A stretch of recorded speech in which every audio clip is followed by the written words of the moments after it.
Comienza a contar, por favor.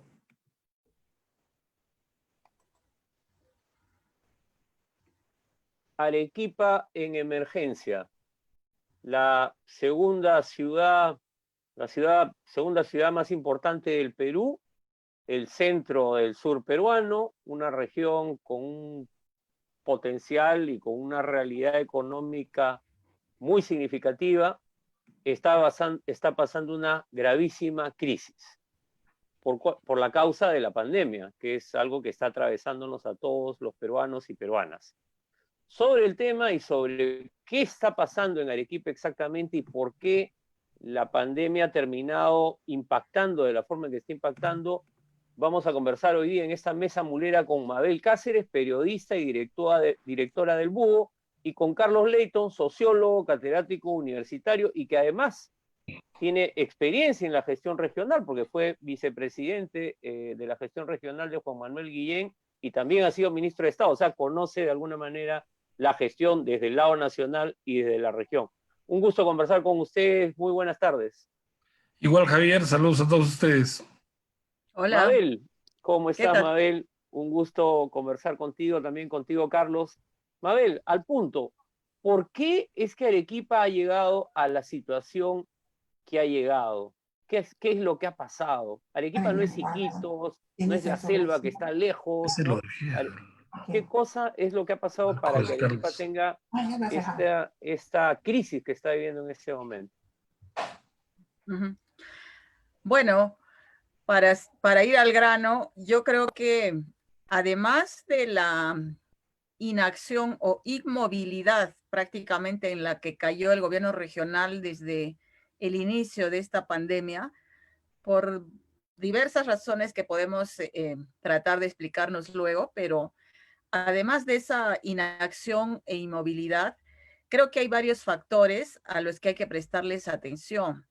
Y uno de ellos es lo que ocurre al interior del sector salud, un sector que, similar a lo que ha pasado en educación y que se está revirtiendo en los últimos años, que se le está prestando más atención a este sector, digamos hace 15 años o 10 años, el sector de educación era un caos al interior, ¿no? Cero meritocracia, sindicatos muy politizados, ¿no es cierto? Y presupuestos ínfimos y un factor importante, capacidad de gestión técnica en educación había nula. Bueno, yo creo que esa es la situación del sector salud. Más allá de que hay médicos descontentos que ganan más en las clínicas, en esta misma pandemia, médicos sin contratos, que se retrasan los sueldos, etcétera. A nivel de la burocracia, digamos, del Ministerio de Salud, quienes administran las postas, desde las postas hasta los grandes hospitales, no tienen capacidad técnica, menos en una situación de emergencia como esta. Prueba de esto es que no han podido hacer compras, ¿no es cierto? Han comprado sobrevaloradas, más allá de si hay corrupción o no, también hay una falencia administrativa en el sector salud que viene de décadas atrás y que ahora se está tratando de parchar, pero a última hora, con resultados previsiblemente ineficaces, ¿no? Yo diría que eso también es un factor importante. Carlos, ¿tú coincides con esta mirada de Mabel o hay otros factores, además de lo que ella ha señalado en términos de lo mal que está funcionando la burocracia regional? Bueno, mira, yo creo que en general estamos de acuerdo. Yo le pondría algunos matices a algunos casos, a algunos temas, como por ejemplo el hecho de que durante mucho tiempo, a pesar de que se han transferido competencias de los sectores a los gobiernos regionales y los gobiernos regionales a las direcciones sectoriales, en ese caso todavía ha seguido manejándose el nivel nacional, como por ejemplo en el caso de salud, el Programa Nacional de Salud Reproductiva o cualquier otro, y todos venían enlatados listos lo que tenían que hacer. Y los presupuestos estaban otorgados desde el nivel nacional. En otro sentido hay un tema que me parece que es muy grave, sí, en ese proceso de descentralización, y es que todavía no se ha logrado superar el tema de lo que son los sistemas administrativos. Con justa razón, y muy bien lo ha dicho Mabel, en el sentido de que se han podido hacer algunas compras, que habían algunos envíos, algunos dineros, pero tenían que seguir el sistema de administración de recursos que tenía el Estado a partir del Ministerio de Economía, y por lo tanto entonces había que cumplir con todo un procedimiento desde el proyecto hasta la ejecución del mismo o la compra de los bienes y servicios. En ese sentido han habido algunos problemas, como por ejemplo los hemos visto, este hospital de emergencia que envió el INDECI cuando comenzó la cuarentena, y después ha tenido que esperarse porque se tenía que haber comprado algunas adicionales, como por ejemplo las conexiones, las plataformas donde iba a estar y obedecían a proyectos que se tenían que ejecutar como acciones, y la condición de emergencia estaba muy claramente definida en algunos de los temas que han habido en el proceso. Ahora, pero Entonces, ahí te quería preguntar una cosa, porque cuando se declara una emergencia y hay una emergencia sanitaria, se supone que hay procedimientos que pueden hacer que las cosas se hagan más rápido, ¿o no? mira, hay en la administración pública y en la burocracia en particular nacional, hay algunas condiciones y son detalles que están escondidos debajo de piedras. Una cosa es estado de emergencia y otra es condición de emergencia. Ok. El estado de emergencia se puede solucionar inmediatamente. Pongamos un caso. Se cayó un puente, hicieron el vado, la emergencia se desapareció porque por el vado van a pasar los camiones o los ómnibus y todo lo demás Ujú. quedó arreglado. Para poder hacer el puente que tú necesitas solucionar el problema definitivamente, hay que ir a un proyecto de inversión. Y para eso demorará 3, 4, 5 meses o años para que se pueda ejecutar. Entonces, habría que ver hasta dónde se declara el estado de emergencia, la condición básica para que pueda llegar a hacer los manejos que tú dices, salvar todas las diferencias que hay en el sistema administrativo, ¿no? Ahora, Mira, Mabel, yo creo que, bueno, perdón, perdón. Sí, un buen ejemplo de esto tiene que ver la reconstrucción con cambios. claro, que no funcionó al final, digamos, ¿no? Así es Ahora, que sigue en camino. sí, quería preguntarle a Mabel, tú has señalado en una entrevista reciente que además hay un problema político, vamos a decir, que tiene que ver con competencias entre diferentes actores, gobernador, comando COVID, médicos, y acabo de leer que hay un cambio en el comando COVID, es decir, no termina de arreglarse. ¿Por qué hay este nivel de confrontación en un contexto tan delicado donde lo que está en juego es la vida de la gente?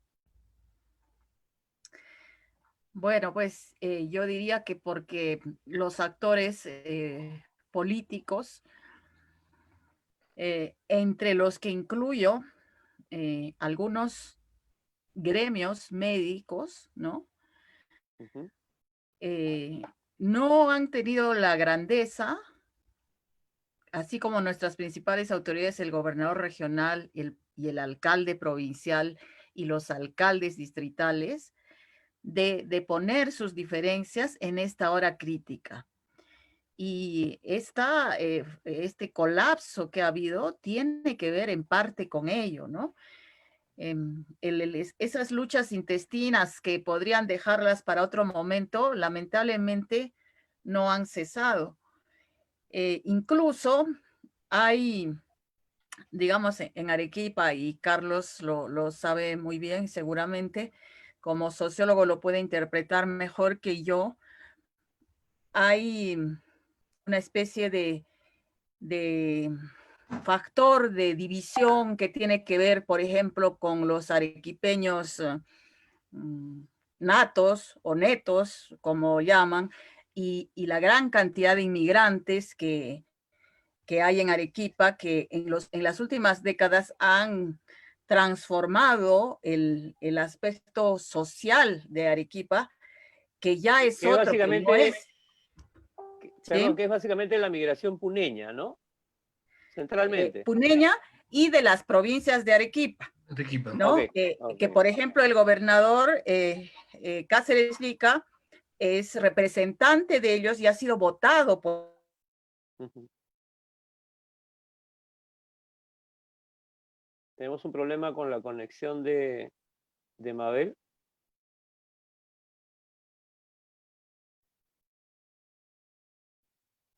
Carlos, mientras recuperamos la conexión con Mabel, ¿cuál es tu mirada de este problema que estábamos justo conversando, de esta fractura prácticamente que hay entre los principales actores que tienen capacidad de decisión en Arequipa?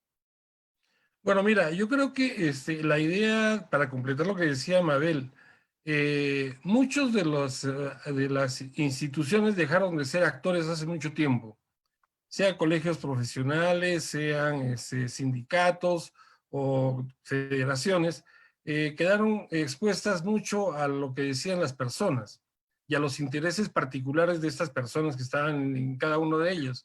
En todo caso, esto nos lleva a una situación que es un poco más grave también, y ese es lo grave, que es un tema político nacional, la ausencia de partidos políticos que tengan una propuesta y que puedan orientar una alternativa como la que tú se plantea en este momento. No digo que en otras partes del país haya sucedido, al contrario.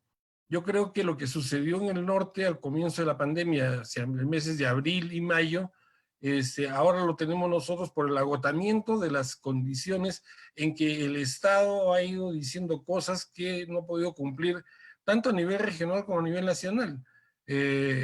Todos echaban la culpa de que no llegaban o no traían o que comenzaron a agotarse los implementos o las medicinas y cosas por el estilo.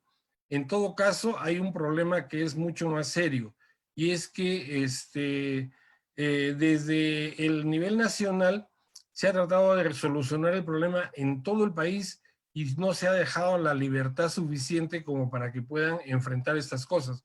Y la otra cosa que creo que en el caso de Arequipa es un tema particular, no sé si sucede en otras partes, que gran parte de la inversión que debiera realizarse en educación, en infraestructura de educación y de salud, ha quedado relegada durante mucho tiempo. Entonces, hacer nuevos hospitales, hacer nuevas infraestructuras, siempre ha estado condicionado a que haya un toma y dacas respecto de las prebendas que se podían obtener con esas obras.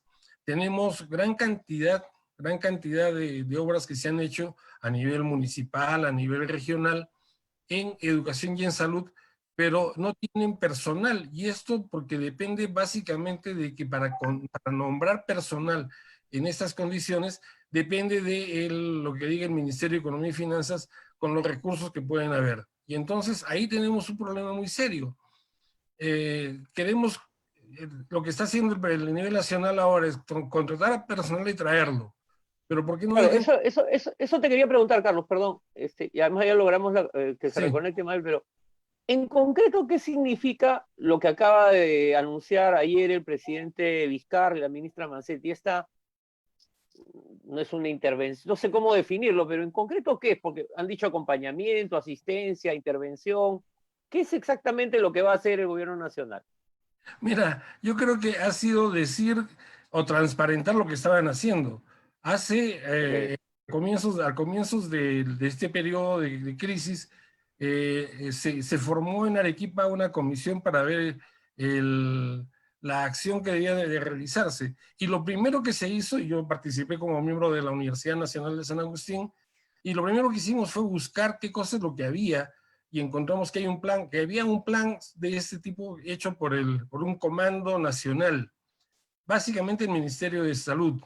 Y las dos grandes líneas de trabajo que se hicieron una era sanitaria, que tenía que ver con la atención de salud y lo que tenía que ver con el control de la pandemia, y de una u otra manera se hablaba de que podía haber un tema social en donde habría una crisis de valores, psicológicos y cosas por el estilo, Claro. que están pendientes.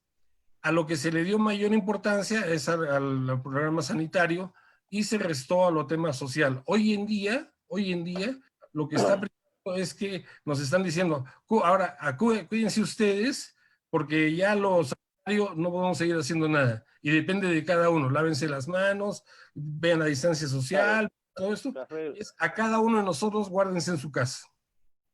Sobre ese punto, Mabel, que justo estabas hablando y queda más o menos claro, tú lo estabas explicando cómo hay una fractura en Arequipa, pero quería pasar a otro punto. Arequipa siempre se ha caracterizado por tener organizaciones que se movilizan, protestan, ¿no? No es una vieja tradición arequipeña, además no es de ahora, ¿no? ¿Qué ha hecho la sociedad civil, las organizaciones, los frentes, los diferentes actores frente a este caos entre las autoridades? Hemos visto la protesta de los médicos, pero aparte de estos reclamos directos al presidente y al gobernador, ¿hay algún tipo de articulación entre las organizaciones? ¿Hay respuesta de la sociedad civil? Creo que muy poca, ¿no? Ha habido en esta crisis algunos grupos que han estado recolectando donaciones para proveer a los médicos porque realmente tenían falta de cosas. La Cámara de Comercio ha intervenido esporádicamente haciendo algunas donaciones. Sin embargo, por ejemplo, en el comando que se convocó a la sociedad civil de participar, la realidad es que, y Carlos lo debe saber, no participaron. Incluso las clínicas que debían estar ahí como parte del sector salud se retiraron también de la mesa.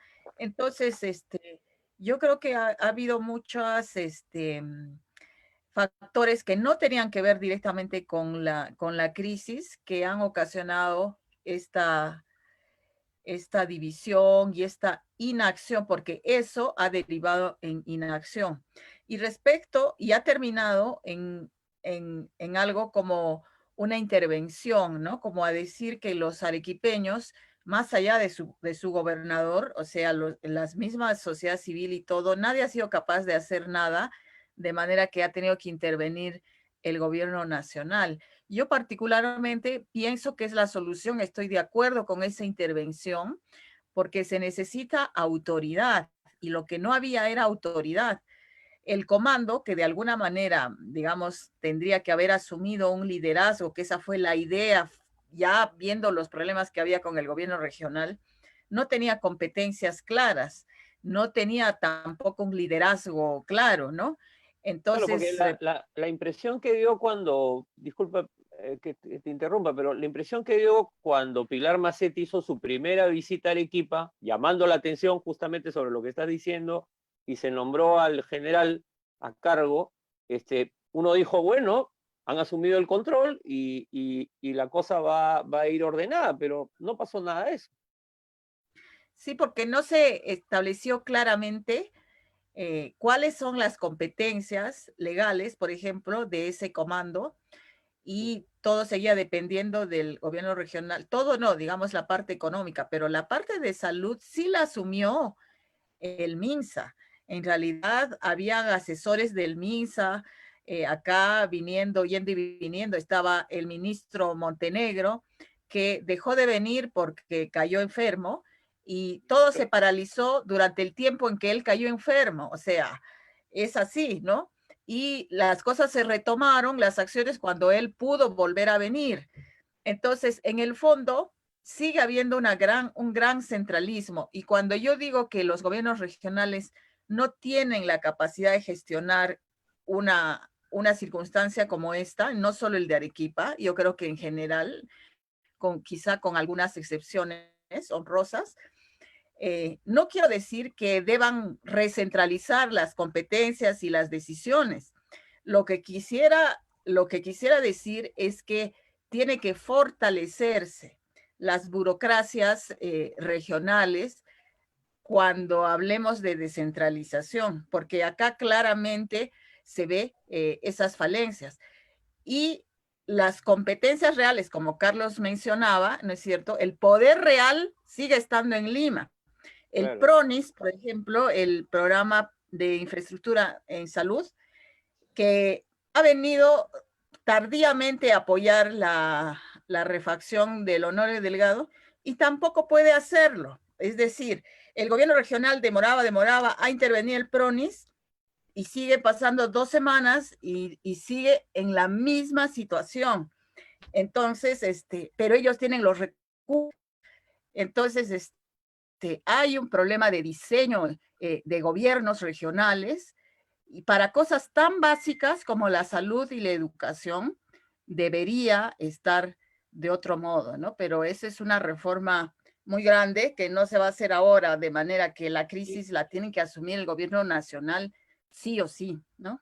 Ahí, Mabel, antes de volver con Carlos, ¿y el gobierno local ha jugado algún rol? Porque, digamos, el alcalde de Arequipa, la alcaldía de Arequipa tiene un peso también, ¿no? O sea, no es cualquier alcaldía, digamos, pero tampoco vemos, no se ve acá a la distancia, que esté jugando un rol importante.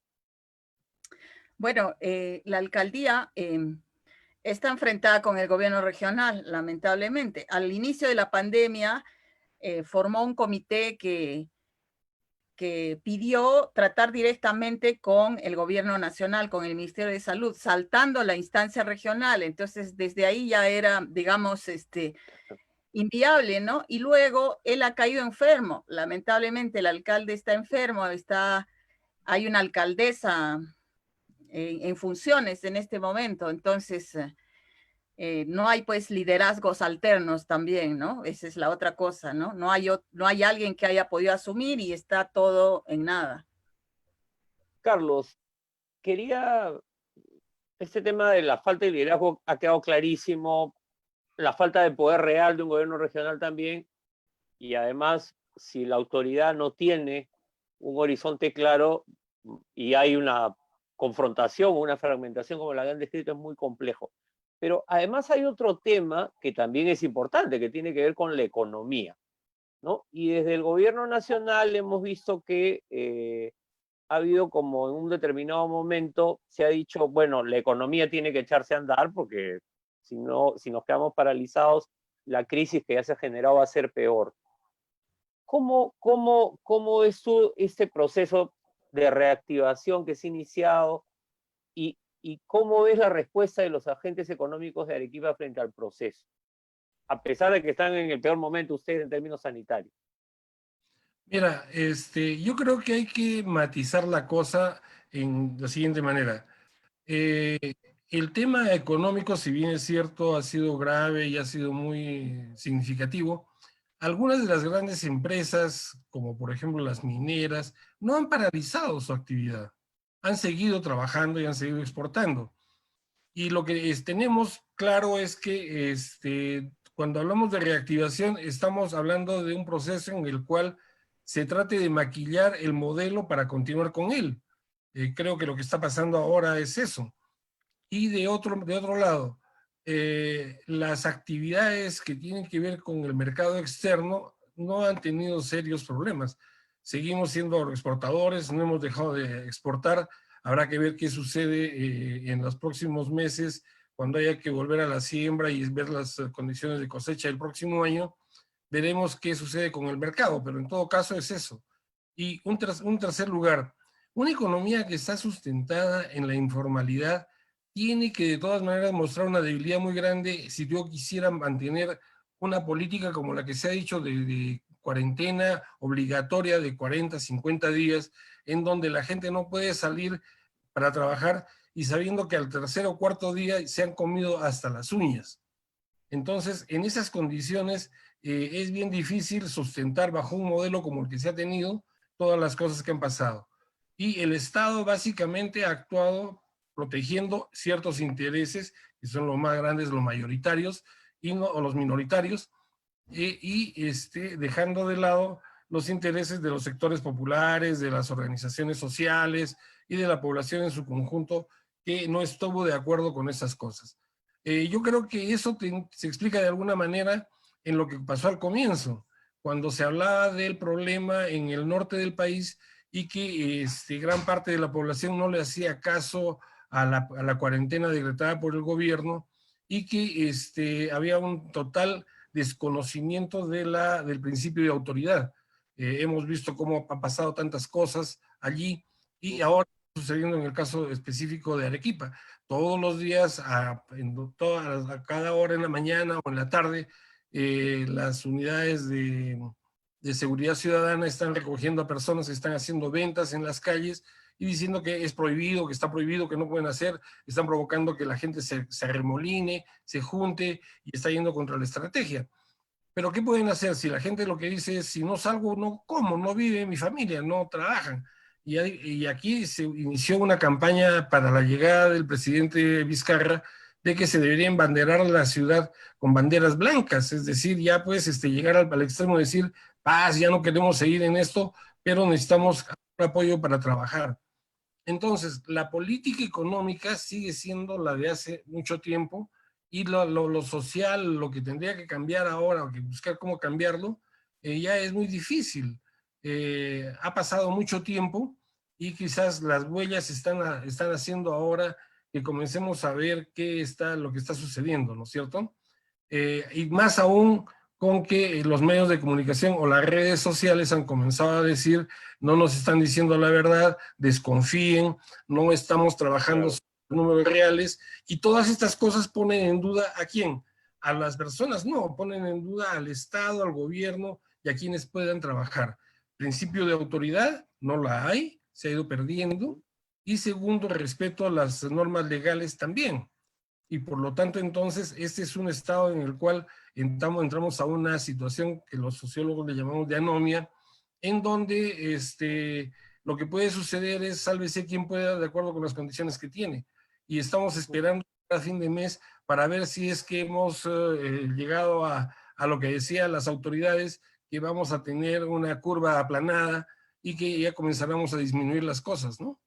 Claro. Mabel, ahí justo te quería preguntar, ¿tú crees que este cuadro que describe un poco Carlos, ¿no? Puede terminar generando una dinámica no se ve necesariamente en este momento, pero de protesta, de reacción popular?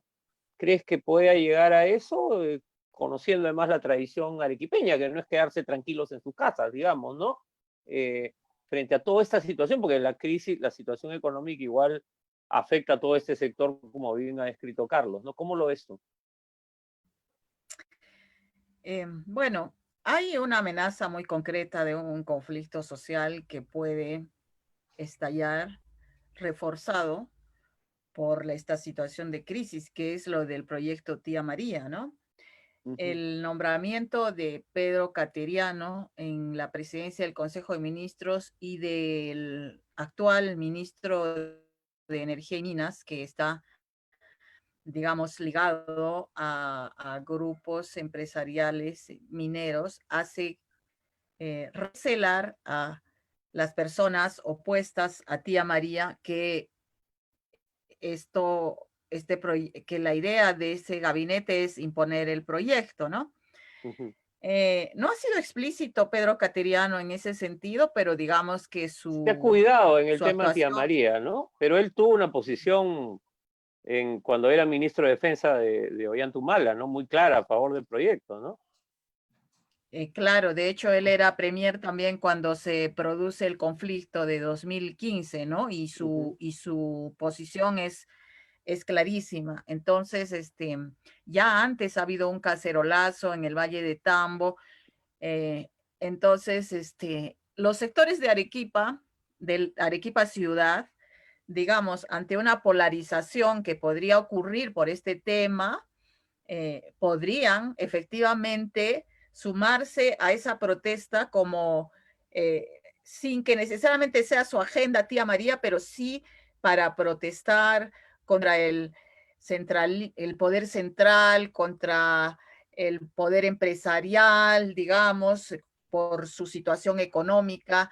El 95%, dijo la Cámara de Comercio, de empresas en Arequipa son microempresas, y de esas el 40%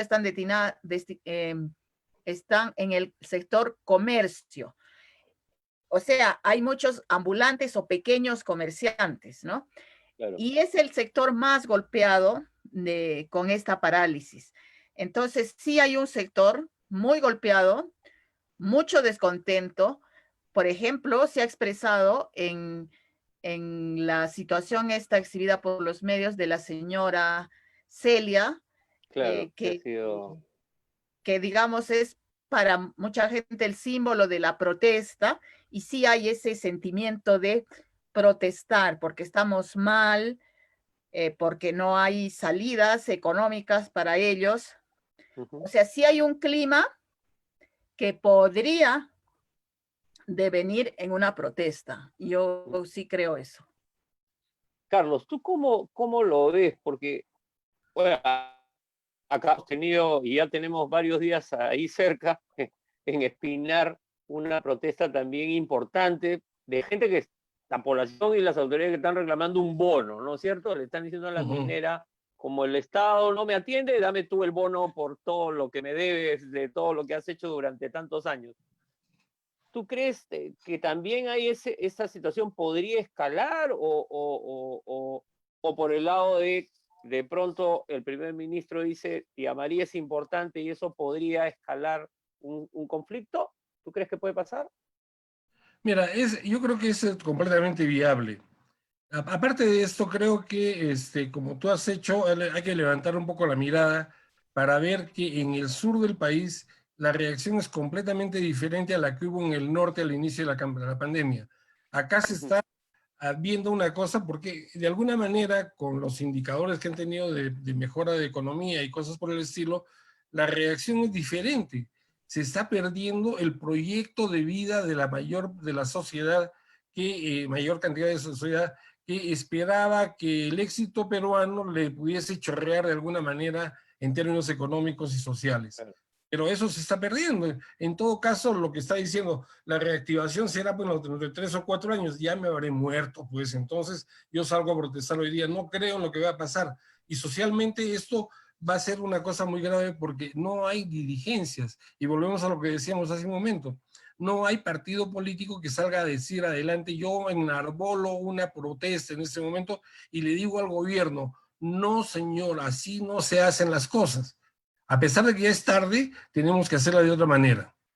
No, Y porque eso, hay, o sea, lo que me está diciendo es que hay un malestar, pero es un malestar disperso, digamos. No hay alguien que canalice en un sentido o en otro, porque puede ser desde la derecha mira, hasta la izquierda, digamos. exactamente, desde lo que puede ser el empresario menor que hay, el tradicional arequipeño que está a favor de la protesta, pero que no sale a protestar a las calles, y el que está en la calle buscando negociar algo para tener un sol en el bolsillo. A eso le tenemos que agregar el hecho de que hay mucho malestar también porque vino una gran cantidad de migrantes extranjeros y que comenzaron a trabajar en la calle. Entonces están compitiendo por una miseria que es recibir una dádiva o algo durante el día para poder tener cómo llevar a su casa algo para comer, donde los hijos y todo lo demás. Entonces, eso es un efecto que es importante tener en cuenta porque de alguna manera, si no ven que hay una solución a este problema y que el Estado no está atendiendo, como se ha dicho en algún momento en otras partes, el modelo que hubo privilegió el mercado y todavía sigue privilegiando mercado, entonces, ¿dónde es que el Estado tiene que actuar? Mira lo que pasa.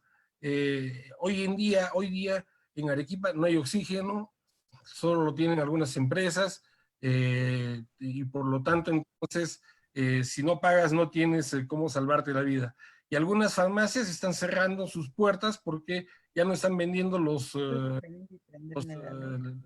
productos que se quieren utilizar para poder combatir, digamos, cuando comienza la enfermedad. Una última pregunta, porque me la han hecho acá a través del Facebook de la Mula. No sé, Mabel, quizás tú tienes esa información.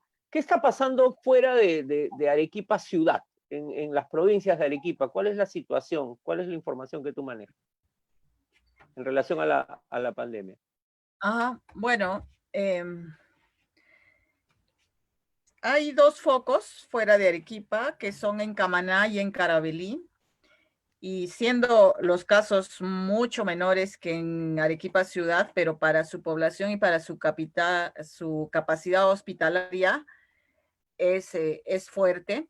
Entonces sí se está viviendo ese clima de colapso también en Camaná y en Carabelí, donde no tienen hospital y tienen que venir hasta Camaná, y está comenzando en Islay. Bueno, que son las provincias menos rurales, digamos, y que están hacia la costa, ¿no? Y las provincias altas, en cambio, sí están relativamente bien, tienen muy pocos contagiados, por ejemplo, en Condesuyos y en La Unión, y además su sistema de salud, así pequeñito como es, ha sido eficiente, están haciendo muy bien sus controles, su seguimiento de los contagiados, sus contactos, ¿no? El famoso contact tracing que debió hacerse en Arequipa, lo están haciendo en La Unión y les está funcionando. Y esperemos que eso siga así. Esa es la situación hasta donde conocemos. Bueno, se nos ha ido el tiempo. Quiero darles las gracias a Mabel Cáceres, directora del Búho y una periodista muy reconocida por el trabajo que viene haciendo. Es nuestra principal fuente de información sobre lo que ocurre en Arequipa.